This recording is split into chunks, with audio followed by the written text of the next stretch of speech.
mother made us promise never to look for our father, but when we found him, we finally understood why. The phone call came at 3:17 a.m., jolting me awake with a sound I'd never heard before. My mother screaming, not crying or upset, but raw, primal terror that made my blood freeze. Through the static and her gasping breaths, I caught fragments. He found us, and the symbols, and you have to run. The line went dead before I could ask what was happening. When I tried calling back, her phone went straight to voicemail. Daniel was already pulling on clothes when I pounded on his apartment door, his face grim as I explained the call. We'd been living in the same complex since college, close enough to look out for each other, but nothing had prepared us for this moment. The drive to our mother's house took 12 minutes that felt like hours, both of us silent as we processed what we might find. Her front door was hanging open, security chain dangling broken, and the living room looked like a tornado had torn through it.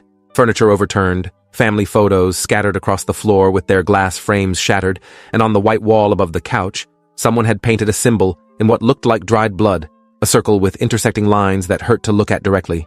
My brother Daniel found our mother's cell phone smashed in the kitchen sink, along with her laptop computer that had been deliberately destroyed with what looked like a hammer. The refrigerator door hung open, revealing that someone had methodically emptied every container and bottle onto the floor, creating a sticky mess that crunched under our feet. But it was the basement that made us both freeze in absolute horror. The concrete walls were covered floor to ceiling with photographs, hundreds of them showing Daniel and me at different ages, walking to school, playing in parks, sleeping in our beds. Someone had been watching us our entire lives, documenting every moment with the patience of a predator. In the center of one wall, written in the same dark substance as the symbol upstairs, were the words, "My sons will come home." Below that, an address in Oregon and a date, tomorrow's date. Our mother was nowhere to be found, but a trail of her blood led from the living room to the back door, where tire tracks in the mud showed a large vehicle had been parked. We called 911, but even as we spoke to the dispatcher, we both knew the police wouldn't be fast enough to save her. The detective who arrived an hour later listened to our story with growing skepticism, taking notes as we explained about our mother's warnings and the research we'd done about our father. Detective Rivers was a tired-looking woman in her 40s who'd clearly seen enough missing person cases to recognize the patterns, but she kept asking why we thought this was connected to a man our mother claimed to have left 30 years ago. When we showed her the basement filled with surveillance photos, her expression changed completely.